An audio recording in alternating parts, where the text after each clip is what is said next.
Lack of archaeological evidence is concerning if we're talking about something like the supposed existence of huge civilizations in the New World. So there's a overwhelming evidence. Well, there's proof that there were massive population centers in North America long before 1492. This is yet another example of heads I win, tails you lose.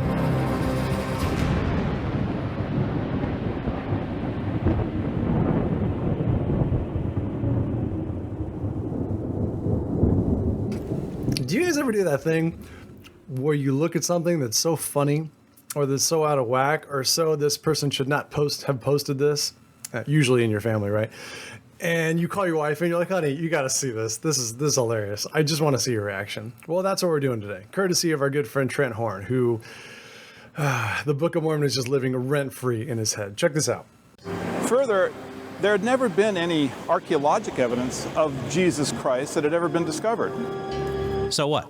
There isn't archaeological evidence for 99.9% of people who have ever lived, and yet they lived. Lack of archaeological evidence is concerning if we're talking about something like the supposed existence of huge civilizations in the New World, as described in the Book of Mormon.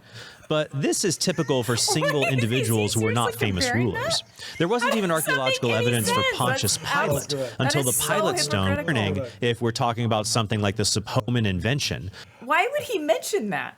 Now, what I think my smoking hot wife is attempting to ask here is why in a video that's 18 minutes long that has nothing to do with the LDS faith or the Book of Mormon would you even bring it up, especially to make such a horrible comparison? And that, my friends, is worth exploring. And we're going to have a little fun with it.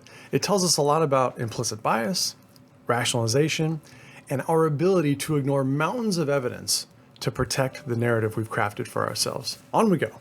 Further, there had never been any archaeologic evidence of Jesus Christ that had ever been discovered. So what? There isn't archaeological evidence for 99.9% of people who have ever lived, and yet they lived. Okay, time out.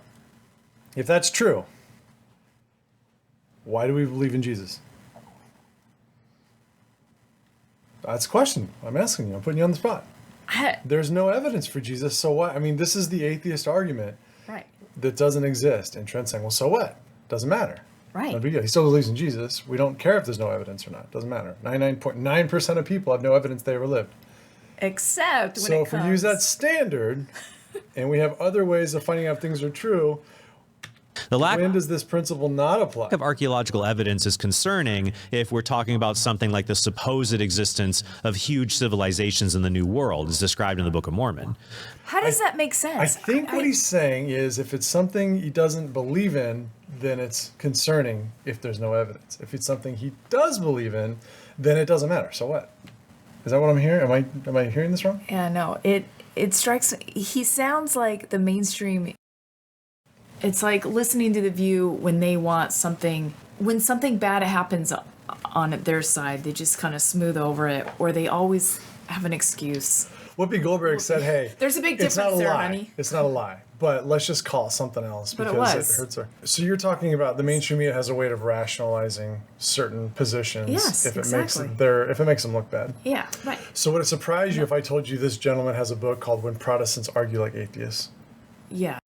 It's extremely hypocritical.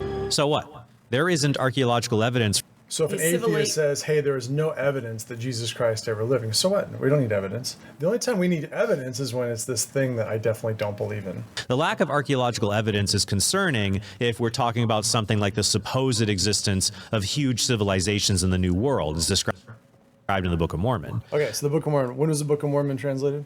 You know this stuff. 1830. 1830. Well, I mean, it was being translated in 1829, but yeah. Okay.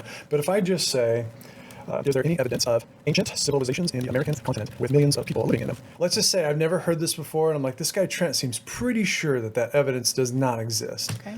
What does the online algorithm aggregate tell me?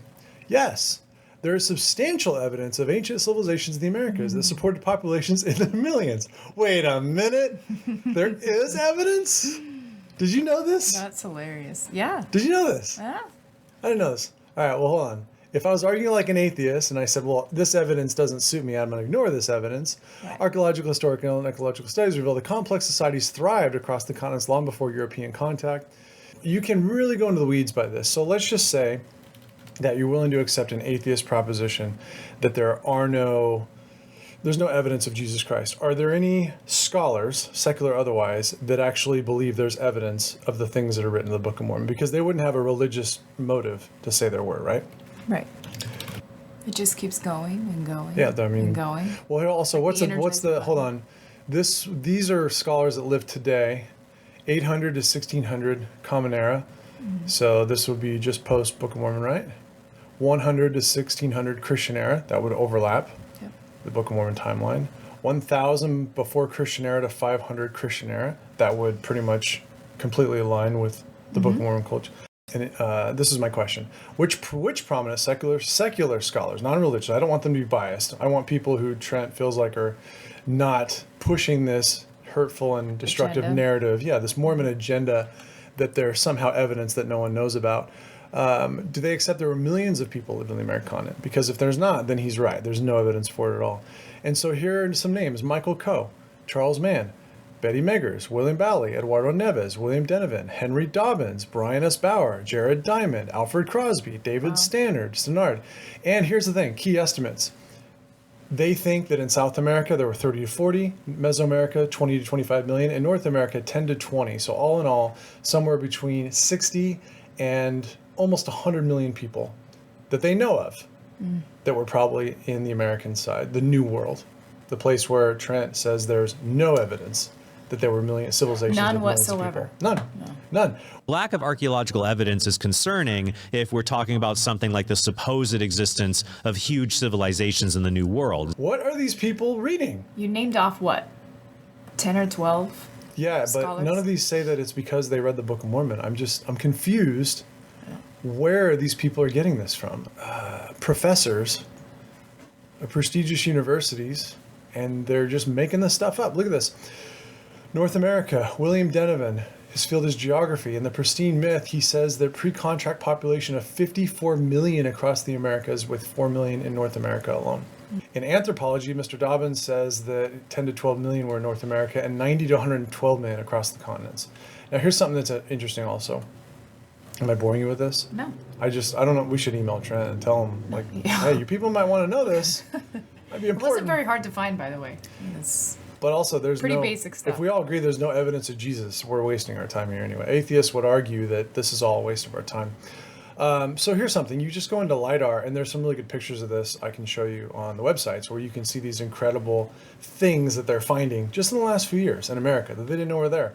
And one of them is, and they say in the Maya in 2018, right, 6 years ago, they uncovered 60,000 previously unknown structures within a Maya network, saying there were 7 to 11 million people at its peak, just in that area. Just there. And they found it in 2018. So when did the Trent release this video? This was, oh shoot, this was today. All right, well, you didn't know. We got time. Anyway, so Trent, this argument might be a loser. You might not want to do this, might not go the way you want. I think you owe yourself to do a little more research on the topic before saying it. Just a little bit. There had never been any archaeologic evidence of Jesus Christ that had ever been discovered. So what? There isn't archaeological evidence for 99.9% of people who have ever lived, and yet they lived. The lack of archaeological evidence is concerning if we're talking about something like the supposed existence of huge civilizations in the New World, as described in the Book of Mormon. Why is it But this is typical. He just made the argument. And then he comes out with that. I mean, it's just hypocrisy at its finest. It's ridiculous. So I would say 12 weird ways that anti-LDS mimic secular skeptics, but the problem is, like, they've done their homework and they say it's there. What I'm skeptical about is how a guy that didn't know any of these scholars and had never been to the area knew before the scholars did. Any answers about that? It's incredible. So if you're willing to believe in Jesus Christ without any evidence he actually lived, why are you unwilling to believe all these scholars who say the evidence is there, and unwilling to read a book that talks about the people who live there who happen to be Christians? Exactly. Can you explain this to me? Right. You can't stand to hear something that's just objectively true. Which means you're What is that? evil. The hatred of truth is the hallmark of darkness. No, I don't know Trent, so I don't know what his answer would be. He's just picking and choosing what he wants to take it's it's just it's mind-blowing that he would make that argument and then come back 10 seconds later and talk about how these new civilizations, we can't take them seriously because there's no evidence. Like They're not there. he just destroyed his own argument. And this is simple research. I mean, you just did a basic search. And all of that these- was like 5 minutes. In fairness, it Okay, might have been 5 6. minutes. It took me like 6 minutes. 6 ancient civilizations that were hiding in plain sight. Satellites discover over 160 ancient mounds in North America. State-of-the-art LiDAR laser technology unearthed in North America's first cities. Something's going on here, Tresla. What do you think it is? Like, it's weird. Wow. There's some really good articles here. So if you are used to just believing whatever you hear, don't take our word for it. Don't trust ChatGPT, and definitely don't trust the dozens of secular scholars who have made discoveries about this. Go and do your own research. I actually have several other clips stored up I can show you. Maybe we'll do videos in the future of people online, atheists especially, calling Trent out for arguing like an atheist to defend his narrative. But what I'd like to do is contrast the clips and dialogue we've had today with someone who admits he had similar biases and admits he's done a little research and admits he has way more questions about this than he's ever had. And I would encourage Trent to try to keep his mind open and get to the point where he's comfortable going down this road at some point in the future. The problem is if you do that, you're going to have letters to write. Enjoy. I've done some reading recently on topics that not forbidden or racial or religious, pure history. Like, what do we know about ancient civilizations? And the answer is like basically nothing. No. And the idea Tartaria, did you read about Tartaria? that no. Oh, So my I'm a God. neophyte here. This is like all new to me. okay. I'll just start with the one thing that we do know, which is what we don't know, which is how the pyramids are built. And I don't understand how we could send men to the moon, but no one can come up with even a rough theory for how the pyramids are built. Or even what age they are, because we don't know that either, Yeah. actually. And they're under the water, too. I didn't know that. Yeah, there's pyramids under the water. I got to interject here real quick. And Trent, hopefully this gets back to you and you can watch this. Look at that picture. The Book of Mormon documents the submerging of entire cities that included temples. It's in there from 2,000 years ago. The problem with this conversation about evidence and arguing like an atheist is any evidence you don't currently possess doesn't exist. Any evidence you haven't examined closely enough isn't convincing. You have to consider, especially as a believer, as a faith-based believer, that you don't have the ability to look in both directions with clarity. But someday you'll be able to look in the reverse direction with much more clarity than you have now and have to accept that maybe there was something that you missed. Maybe there was something you overlooked. Maybe you were trying too hard to protect a narrative. Number two, when you see these structures, like in this picture here, you have to start thinking in terms of God's plan for his people, the patterns and the purpose of the things we're asked to do. And one of those is anywhere the covenant people existed on earth, they were instructed to build temples, they were instructed to wait to build temples, or they had some substitute, like a tabernacle. The Lord's covenant people are temple building people. And the book of Revelation is the first time where it's said that there will not be a need for a temple. I think it's chapter 21 when John says that there will be no temple.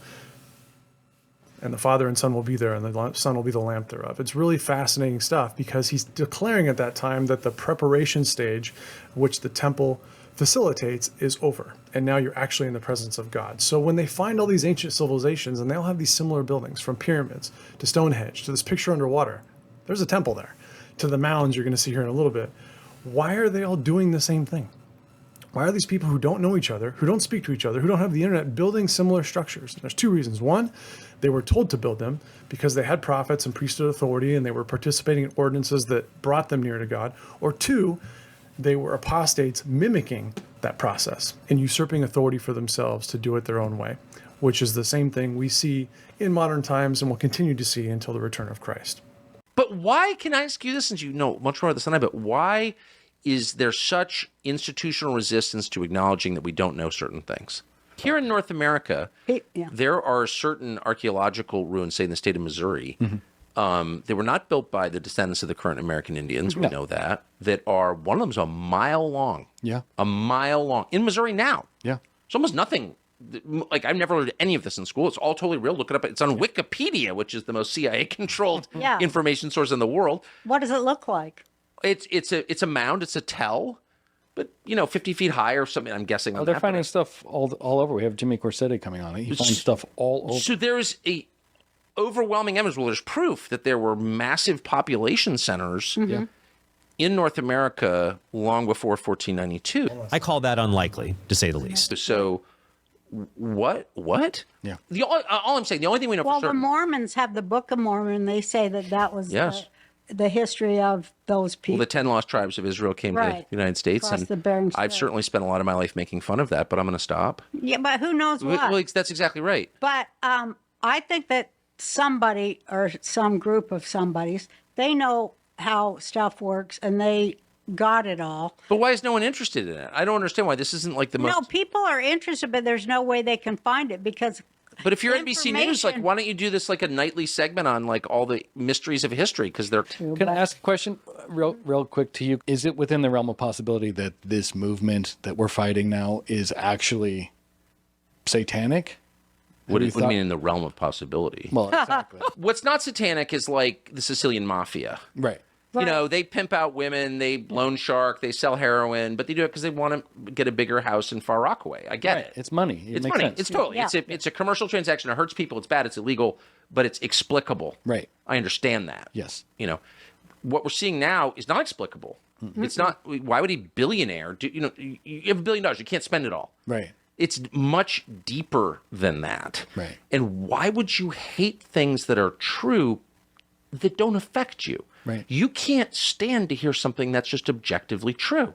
Which means you're What is that? evil. The hatred of truth is the hallmark of darkness. Yes, Obviously. it is, absolutely. Right. I mean, you don't want him to come out of the back of that conversation and write when Catholics argue like atheists. That's right. That would be bad. That's it. Oh, very good. This is the way.